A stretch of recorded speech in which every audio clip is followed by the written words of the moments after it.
Welcome back, everyone, to another episode of Inside the Film Room. And this week is a little different because now I am joined by current Cowboy football linebacker Adam Martin. Adam, how are you today? I'm doing well. How are you? I'm good. How does it feel to be my first current guest? It's just such a big honor. I'm excited. Thank you. I like that word honor. It makes me feel special. So this first play here is Malcolm Rodriguez and his sack during the game. He comes right up the middle, and there's a better angle right here, actually, because you can see the entire field. Tell me about this formation at the beginning and how he's able to get through that gap. So this play right here, it's a call that we use a lot on third down. And it's just kind of like an all-out blitz, meaning that, it's going to set in a 7-man pressure, meaning about 7 guys are going to blitz and everybody else just in man coverage. So, you can see all these guys here, and they're all getting up on the line because they're all going to blitz, and then the other guys around our man. And a lot of times what we could do out of this formation is they can either blitz or you might see them drop out. So, because we like to do a lot of stuff, where we line up in one thing and we can run like 3-4 different plays from it. But yeah, in this specific play, just an all-out blitz, and Malcolm just happens to be the guy that comes free. This play sounds so good when you talk about it, and it probably looks so good on paper. Why isn't it just run all the time? Yeah, well, so this specific play, an all-out blitz, it's kind of a risk-reward, right? So, because you're bringing a lot of guys. Say one of these guys in the back end that's a man-to-man gets beat, that receiver is probably gone.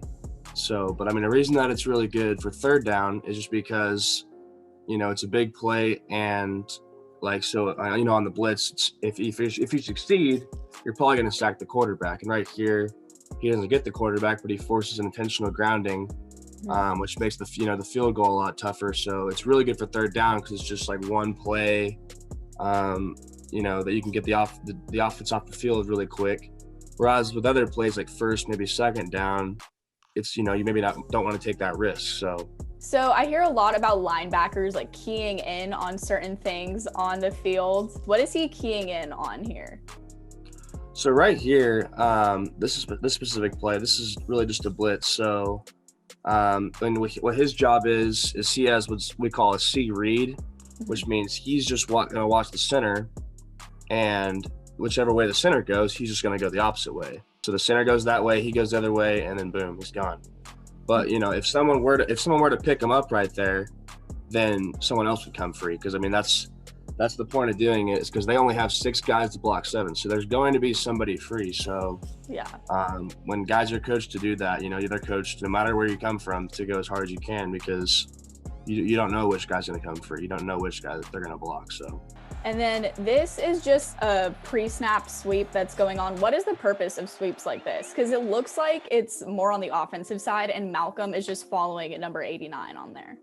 Yeah, so on this play, this is short. This is just kind of our short yardage defense. And yeah, Malcolm is keying on that tight end. So when the tight end goes over, he has to go over. Okay, so right here, this is short. And so the linebacker number 16, he should have gone outside.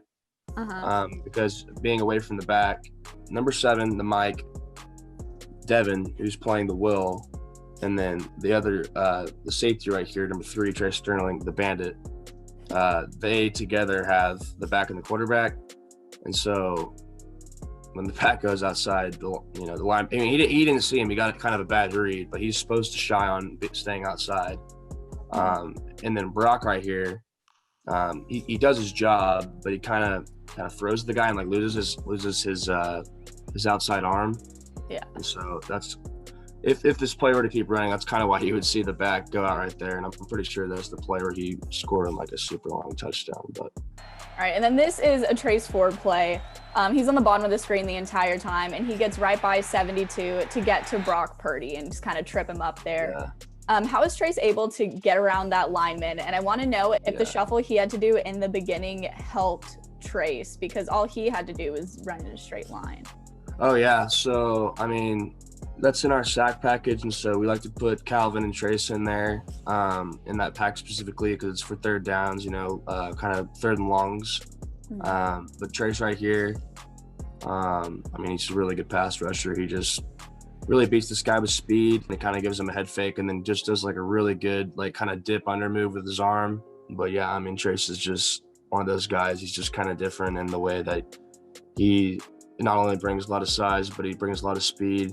And he just keeps getting better and better with his technical skills. But yeah, I mean, Trace is a really good player. So yeah, I love watching him. We talk about him a lot.